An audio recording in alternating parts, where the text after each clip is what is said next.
Sector 150 में युवराज की मौत के बाद अब फिलहाल एजेंसियां जाग गई हैं। अब फिलहाल एनडीआरएफ की टीम यहां पर मौके पर मौजूद है। गाड़ी निकालने की प्रक्रिया शुरू की गई है। 2 टीमें एनडीआरएफ की यहां पर मौके पर मौजूद हैं। दो गोताखोर नीचे गए हैं, देख रहे हैं गाड़ी की लोकेशन क्या है। अब तक जो डेवलपमेंट हुए वो समझिए, सीईओ और एमडी नोएडा अथॉरिटी को फिलहाल हटा दिया गया है, जूनियर इंजीनियर को सस्पेंड किया गया है। लेकिन ये सब कुछ होने के बाद आप समझिए कि 2 घंटे तक लगातार युवराज गुहार लगाता रहा, ये कहता रहा कि उसको बचा लिया जाए, लेकिन रात में किसी ने ये पहल नहीं करी कि उस जगह वहाँ पर पहुँचा जा सके। तमाम एजेंसीज कहीं ना कहीं हाथ खड़ी करती नजर आईं। अब आप देखेंगे 2 बोट्स के सहारे फिलहाल लोकेशन ट्रैक की जा रही है, लोकेशन ट्रेस की जा रही है कि आखिर गाड़ी कहाँ पर है। करीब मान के चलिए 10 मीटर का दायरा था, और 10 मीटर के दायरे पर जहाँ पर इस समय आपको पहली बोट नज़र आ रही है, वहीं पर वो गाड़ी हो सकती है। इस उम्मीद के साथ गोताखोर नीचे गए हैं। इसके बाद ये देखा जाएगा कि इस जगह को सफाई कैसे कराई जाए। इसकी जिम्मेदारी भी जो है वो अथॉरिटी ने अपनाई है।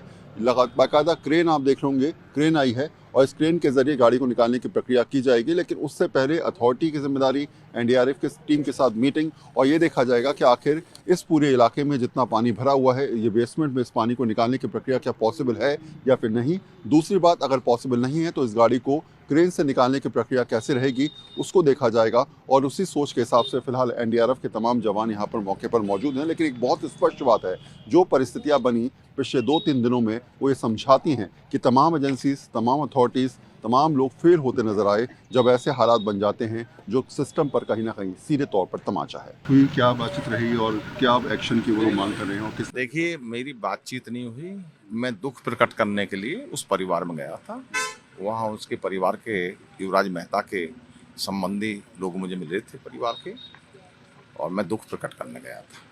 ये बहुत दुखद घटना है और ऐसी घटना है कि जिसके बारे में लोगों ने सोचा भी नहीं था। इस टाइप की घटना है, इसमें हम सब बहुत दुखी हैं, उनके परिवार के साथ हैं और पूरा क्षेत्र दुखी है इसमें। और मैंने सितंबर के महीना में अथॉरिटी को एक पत्र लिखा था, लाइट के बारे में भी, और जहाँ जहाँ इस सेक्टर में 150 में जहाँ जहाँ दिक्कतें हैं, सेफ्टी के पॉइंट से जो काम हो सकता है उसके सर्वे करा के उसके काम कराने के लिए, सड़क बनवाने के लिए, उसमें से कुछ सड़क उन्होंने बना दी, बनाई भी है कुछ, और मैंने विधायक निधि से बनवाई थी एक सड़क, और लाइट कुछ जगह लगा दी। लेकिन इस बिंदु पर लाइट नहीं लगाई।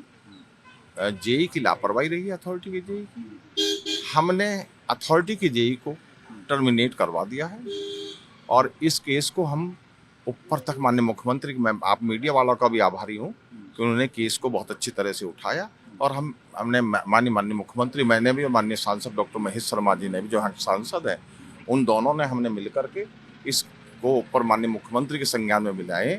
माननीय मुख्यमंत्री के संज्ञान में जैसे ही केस आया है, माननीय मुख्यमंत्री इन संज्ञान ने बड़ा ही एक्शन करा है कि वहाँ के जो मुख्य कार्यपालक अधिकारी थे उनको भी हटा दिया है, और एक SIIT टीम गठित कर दी है। 3 मेंबर हैं उसके, 5 दिन में उस रिपोर्ट देनी है। उसके पापा अब उसी टीम के साथ बात कर रहे हैं, हर्ष मेहता के पापा, और ये 5 दिन में रिपोर्ट देगी।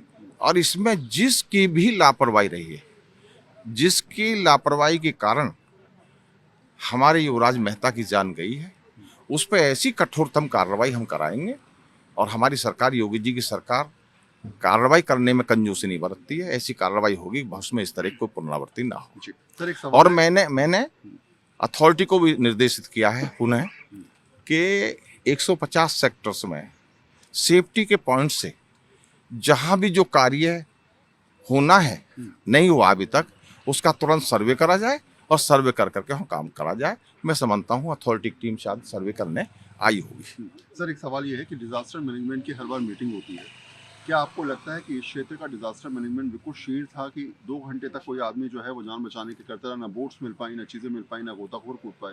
तो डिजास्टर मैनेजमेंट के तौर पर फेलियर आप मानते हैं, या कितनी मीटिंग होती? देखिए, अगर वो जागरूक होते, वो अपनी ड्यूटी सही तरह से निभाते, तो उसको बचाया जा सकता था। मैं आपको विश्वास दिलाता हूँ कि योगी जी की सरकार और उनके साथ मिलकर के माननीय सांसद जी, हम जिनने लापरवाही करी है, जो जान को नहीं बचा पाए, जिनकी जिम्मेदारी थी जान को बचाने की, जिनकी लापरवाही रही है, उनके खिलाफ बहुत कठोरतम कार्रवाई करवाएंगे। और ऐसी कार्रवाई कराएंगे जो आगे आने वाले अधिकारी हैं वो भी इसको एक नजीर बने और ऐसी घटना की पुनरावृत्ति ना एक हो। आखिरी सवाल सर, क्या कोई डिजास्टर मैनेजमेंट की मीटिंग में आप पिछले कुछ समय में शामिल हुए? कुछ ऐसी हुई मीटिंग अभी तक इस क्षेत्र में या नहीं हुई? मैं आपसे जानना चाहता नहीं देखिए, हम तो जब आते हैं क्षेत्र सोसाइटियों में आते हैं, सेक्टर्स में आते हैं, तो जो वहाँ की समस्या होती है उन समस्याओं को नोट करके उनका पत्र बना करके अथॉरिटी के लोगों से, अथॉरिटी के अधिकारियों से बात करते हैं और हमने बात की है, हम करते रहते हैं। ये हमारी नित्य प्रतिदिन की प्रतिक्रिया है, ये हमारी चलती रहती है। हूं। कैमरा पर्सन संजय राउल के साथ वरुण सिन्हा, न्यूज़ 24 नोएडा।